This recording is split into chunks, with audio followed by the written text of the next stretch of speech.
The views and opinions expressed on any program are those of the producers and/or the persons appearing on the program, and do not necessarily reflect the views and opinions of FRC Media, Bristol Community College, or the City of Fall River.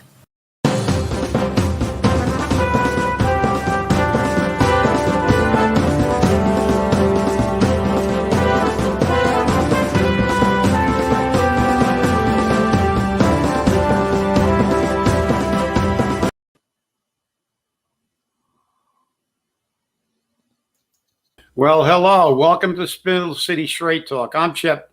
And I'm CJ. And it is Wednesday in the Riv after a spectacular clowncil meeting yesterday. We're going to have a really lively show today, I think. So let's get Admiral COVID in here so we can get to it. Okay, drum roll, please. Total cases in Massachusetts is 654.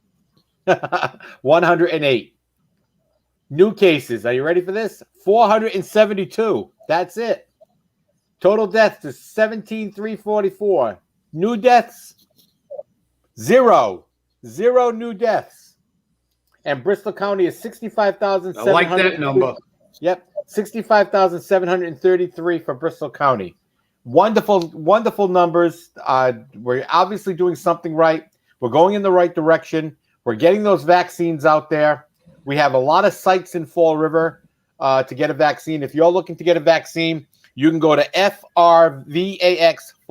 frvax.com, and you can select the location, and you can even select the type of vaccine you want, whether it be Moderna, Pfizer, or the one-shot, one-done J&J.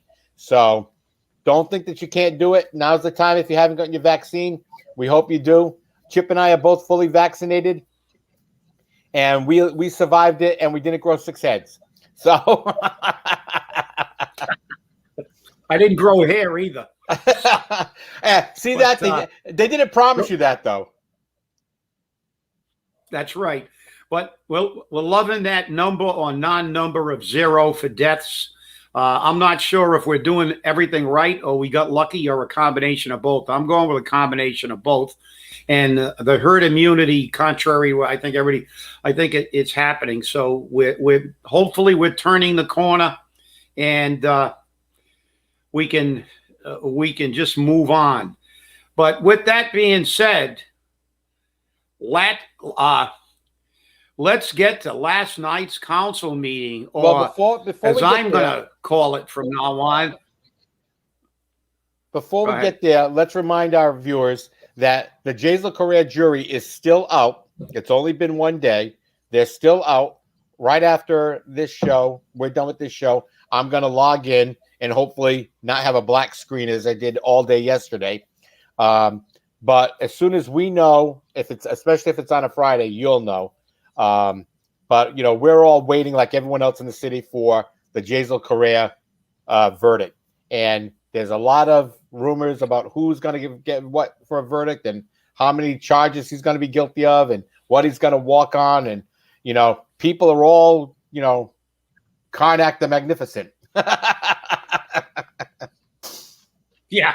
Everybody's a lawyer, and even the lawyers, it's a matter of opinion. So, as you said, but look, you know that we'll give you the information as soon as we can. I'll be logged on, but fact is that the reality is every media outlet in the area, that will be the lead story when it does come out within, of course, at the next news cycle. But okay, we got that out of the way. But everybody is sitting here with bated breath waiting for that.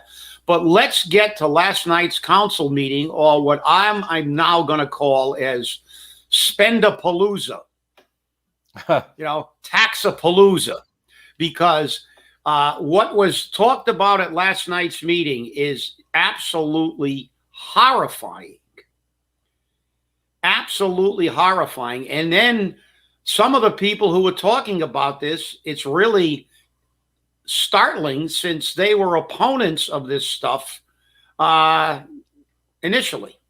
Yeah. We're talking about bags again. We're talking about pickup fees, and we're talking about everything. And they're actually trying to make a case. And then, of course, the big one, and I'm going to let you speak to this out of the gate, CJ, because you've already experienced the pain of these water rate fees. But why don't you encapsulate for the viewers what they were talking about with the water rates? During the City Council Ordinance Committee meeting, they had a meeting with Paul Ferlin and Mary Sahadi. Mary Sahadi was rather quiet during this meeting. She offered very little input. But Paul Ferlin said that because of the use of one-time money, they were able to keep the water and sewer rate increases low, which is 5 cents and 7 cents a piece per CCF. And he says that that's going to equate to $10 a year. Every time I've heard that, I've never heard it turn out to be $10 a year. And even though I have 3 apartments, if you do $10 a year for a single family home, then that should be $30. It's never been $30 for me. It's always been a lot more. And every other person I know that owns a tenement building says the same thing. Now, here's the kicker. He turned around and he said, well, we got 20 various houses, 20 various properties in the city. Single family, a few triple deckers, and 1 8-family. And we found that we're actually higher on the median amount of water used than is actually being used. Well, what did you do? Pick and choose? Was it a random selection? I mean, how many triple deckers did you actually put in that mix? Was it all senior family homes? Was it all senior family homes with seniors? You know, this is the question. You have to make it a true sample of what is in the city, not just because, well, we're going to take this one and this one and this one based upon their water bills or whatever the case may be. It doesn't work that way. Because I'll tell you now, I'm sure you didn't pick my building because you would have seen my rate and you would have said, oh, no, we can't use that one because it's going to really turn the numbers the wrong way. But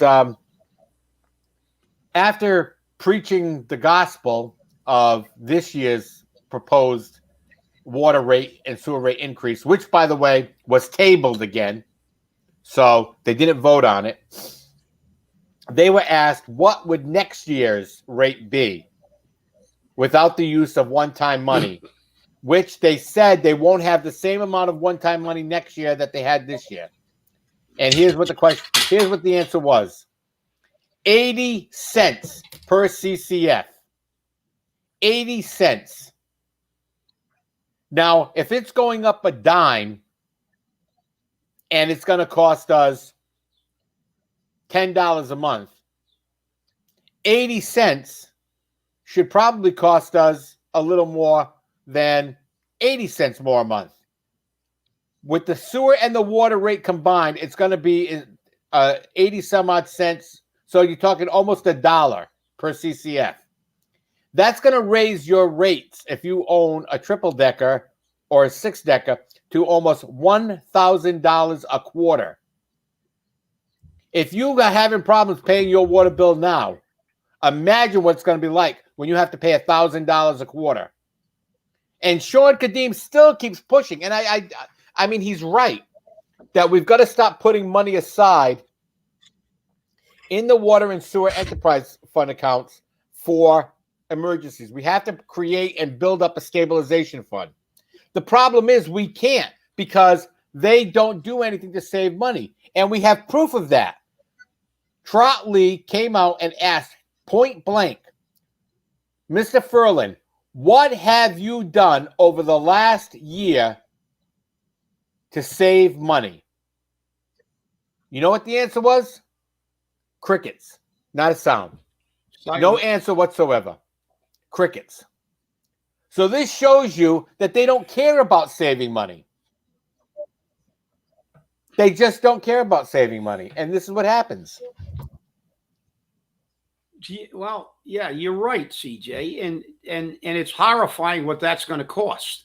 You're going to have people who are on fixed incomes, retirees who have a house that's fully paid for, that will lose their house because of tax increases, tax overrides, water and sewer bills. They won't be able to afford the taxes on their house with no mortgage. Look at what's going to happen to the people who are scraping by to pay their rent when landlords justifiably have to transfer that cost, some of that cost, over to the tenants. In a city where the average household income is $34,000 a year, not $100,000 or $200,000. But I'm going to tell you the thing that disturbs me. Councilor Pereira, who was opposed to this stuff a while ago, now was talking about, well, the people, you people want, you want police, you want fire, you want this, you want that, well, you got to pay for it. And we're not going to, you can't pay a city administrator $120,000, blah, blah, blah. Well, you guess what? You get what you pay for. And if we were paying what they were worth, we would have been paying them $80,000. Just look at the hires we've had. Ice House guards for DCM, totally unqualified people. When was the last qualified city administrator we had? Jim Smith. Had a labor background, had a administrative background, and a financial background. Bob Connors sat on the labor side and then on the management side. He could negotiate contracts. He could do it. He was a true city administrator. But you know what I didn't hear while she was babbling? What do you want? You asked the question. I'm going to answer it from my perspective. And I think that most citizens in Fall River who actually don't live in the Highlands and make six figures will agree. You know what I want, Linda?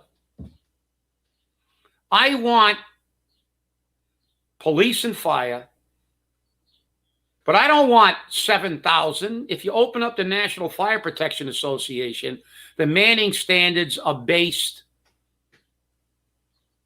on an acceptable number to handle normal. You cannot have a fire department based on having a Notre Dame once a week. You'd need a 2,000-man fire department in the city of Fall River. You can't set your police department on a constant crime wave. You have to figure out how to get crime under control. You have fire safety to bring fires under control. We have smoke detector laws and stuff. And stop throwing fire and police as the first place you're gonna cut. Because if you do, you shouldn't be sitting in that seat. That should be the last thing you cut. So you know what I want? I want to see just once, the city council really pay attention to what the taxpayer wants. You know what I want? I want a lean government. I want a government that delivers the services that I pay for with my taxes. You want to know what I want? I want a superintendent that doesn't have 6 to 9 assistants. I don't want to see 2 brand new positions in the police department at a captain's rate. Over $250,000 for those 2 positions just in salaries. I want to see cops on the street. How many more cars do we have today when we're number 1 in crime than we did 20 years ago? Not very many.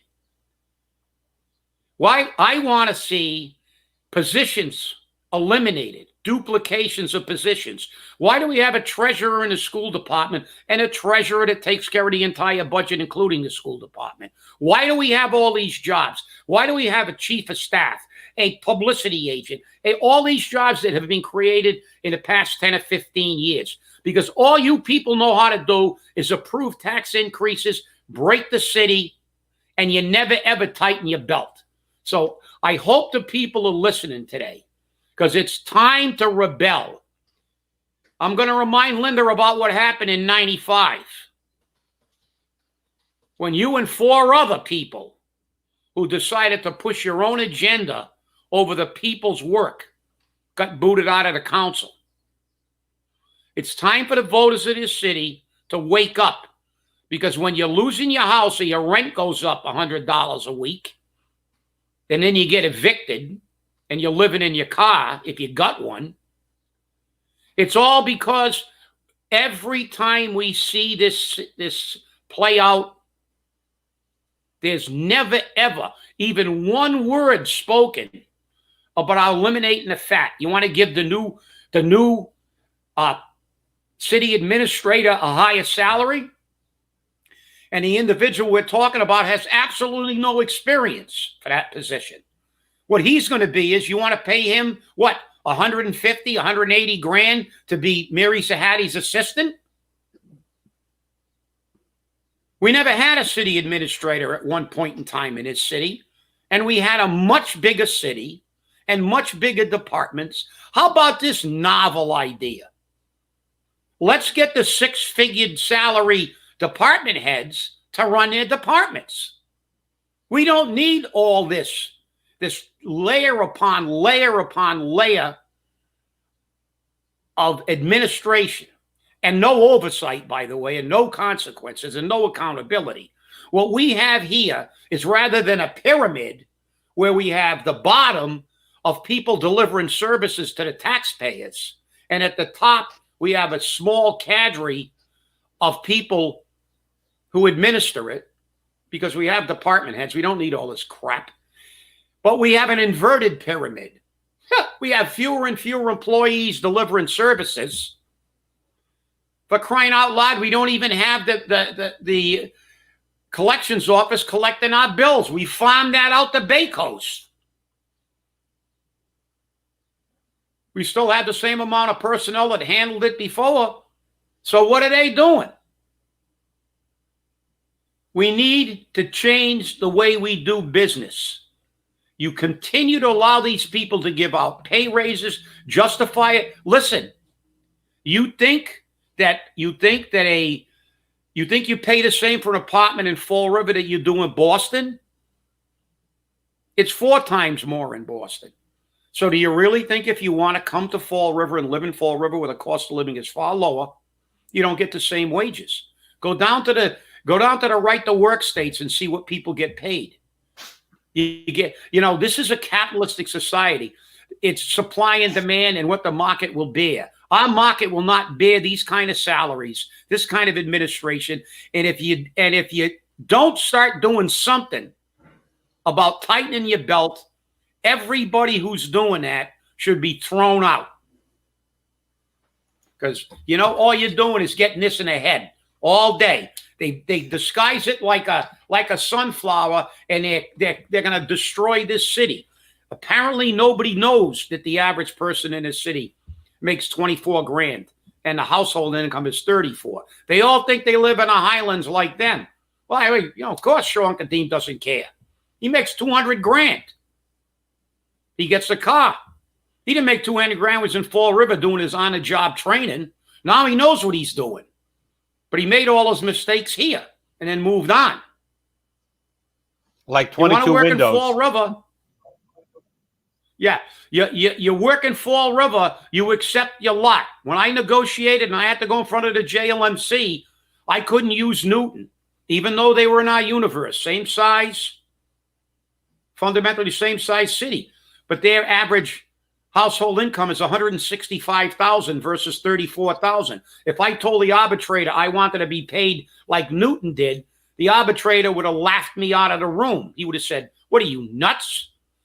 The first thing you have to prove, that I had to prove, but apparently the city council doesn't have the administration and these department heads to abide by the rule. But the first thing I had to prove was ability to pay. And I had to have a contract that was costed out, that was in that frame of ability to pay. We do not have the population in this city that has the ability to pay. We've reached the breaking point. I hear you. And when they're talking, when Linda's talking about we need to pay people more to come work here. Okay, that's fine. Where are you going to get the money to pay them for it? She keeps saying you. Well, I'm the you. You're the you. Okay? And we don't want to see that. And if I have to choose between my property taxes or 5 police officers or 5 firemen, I'm going to choose my property taxes. I'm sorry, but there's no way to put it any other way because I can't keep affording the gouging that's going on in Fall River. I just can't. No, you're right. And let me just get this. Go ahead. And I'll tell you now, I'm not making what a lot of retirees are making. I'm making more than that. But let me tell you something. I'm not making a hell of a lot more than the average income in Fall River. That's for sure. And it's costing me money to have 3 tenements. I'm about ready to just sell the house and move to somewhere else. Maybe one of those right to work states. Yeah. Well, let me just say this about Linda and paying people more. What she says is pay all their political friends more, because we haven't made a really good hire in I don't know how long. Look at what we went through in DCM. Look at what we've gone through as city administrator. We got Sean Kadim, who had no public sector experience, and he learned. He's a sharp guy. Nobody's taking that away from him. He learned, but he got on the job training here. He wasn't like Bob Connors, who had sat on as part of a union negotiating team and then as a management team, as Jim Smith, who had been a professional administrator in many communities. No, Sean Kadim came here, was it Raytheon, I believe, or something like that, and with no experience. He had financial background, but not public sector stuff. This is a very complicated job if you do it right, like Connors used to do the negotiating and everything else. So, and then you got Kathy Ann Viveris, a mall manager. So this is what we hire. But you notice that everybody we hire lately is somebody that somebody knew. Now the individual that's being talked about as the next city administrator is another retread, another political retread. So you want to pay him like you would pay a guy with a background to get him here. Well, guess what? If you work in Fall River at any job, you're making less than you do if you worked at Boston, because that's just the way it is. Prevailing wages are based on, the ability to pay. But I got to tell you something, what they did, and it would really piss me off. And it was amazing because this morning I got some great numbers. They talk about, the burden this imposes on the people. But I want to remind the council, just in case they got their head so far up their derriere, they don't see what's going on because they're just maybe too rich or too oblivious. How about the rest of what's happening to the people in the United States and Fall River because of what's going on the federal level? Let's start with the price of gas. It was below $2 here when Biden took over. It's $3 now. It's $4.80 in California. But let's look at something else. People want to renovate their houses. People want to do stuff. These numbers are not my numbers, and you can check them. Plywood and lumber has gone up 280%. Close enough to just saying it's 3 times more. The cost of the construction of a house has gone up 30 to 40%. This is staggering. For a typical 1,500 square foot home, the cost of just the framing of the house, the rough wood, has gone from $14,000 up to $29,000. That's not counting the finished work. Just the framing of the house has more than doubled. The cost of construction has gone up 40%. Your gas is going up. It's going to cost you $9 for a 2x4. There goes your renovation in your house because you can't afford it. You can barely keep your house up. All these outside economic factors. You'd think for a New York minute that the city council would remember this and say, look, we got to try to hold the line. We got to try to find a way to keep a couple of cents in the pocket of the people, because then everybody in this city who actually has worked for a living and has a home is going to start losing them. I just had to get those numbers in because I'm telling you, I'm furious. When I saw that meeting last night, my head exploded. Oh, believe me, I know. I mean, I was in the Home Depot just this week, and I was looking at some of the cost of things, and you can't do anything. I mean, if I want to repair just a small section of my shed, not even my house, of my shed, it's going to cost me $500-$600 just for the rough material. This doesn't even include the labor. This doesn't include the finishing stuff. This is just the rough material. Okay, if not more. I'm doing a conservative estimate. It probably will cost me a hell of a lot more. It may end up costing me $1,500 to $2,000 just to do some minor repairs to a shed. And this is what's happening.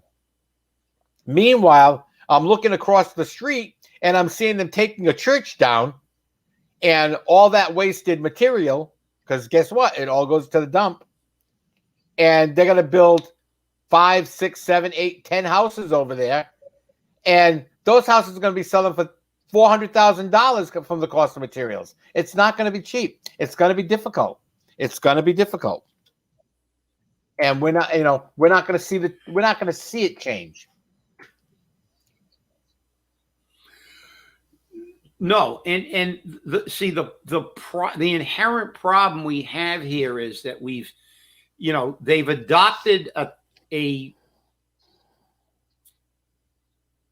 tack that brings us only on how we're going to give pay increases to people and how we're going to expand the budget and never ever think about eliminating waste. And that's disturbing. That is disturbing. It is disturbing to see only a few counselors. And if I remember correctly, wasn't it a few meetings ago that the president got up there and talked about the taxpayer? They were on a taxpayer binge. They were all worried about the taxpayer. Well, I'm telling them today, if you truly are worried about the taxpayer, start paying attention to what was presented to you last night. Because I'm going to tell you something. You said it at the beginning of the show, CJ. They're talking about this year. It's not too bad, supposedly. But next year, we're going to get the hammer dropped. You know why? The only reason it's good this year is because they're all afraid to get thrown out of office. It's an election year. So they're just deferring it.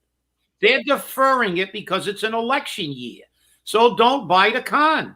If they're not concerned about you now, they'll never be concerned with you. Because once they get reelected, they got 2 years to play around. And that's the problem. That's the problem. You do not hold your elected officials accountable. It's budget season. Okay? When that budget comes before the council, they should take out their red pens and start cutting. Start cutting. Start cutting. And don't listen to, well, if you cut, the state's going to take us over. If you cut, this is going to happen. If you cut, this is going to happen. You can't cut. You can't cut. Cut, cut, cut, cut, cut. It's time to stop cutting and stop for a lean, mean government so that we, the people, can afford to live in this city. It's not the greatest city in the world, but it's where you live. And the amount of money they're trying to gouge out of you is unbelievable. It may be a good idea to let the state take over. Maybe that's the only way we can ever get rid of Malone. Right. Something's got to give. And somebody incompetency and waste. So something's got to give somewhere, that's for sure. I'll tell you now. Well, I suggest that you watch last night's city council meeting and committee on ordinances. There was a lot of talk about trash, and there was a lot of talk about other stuff that you really need to hear about. Well, we're out of time, and I hope that we lit the fire under you a little bit, and maybe you'll stop fighting back. Thanks for watching. Thanks for inviting us into your home. Take that smack, Chip. Go ahead. Thanks for watching. Stay safe, stay angry, wear a mask, and have a great day.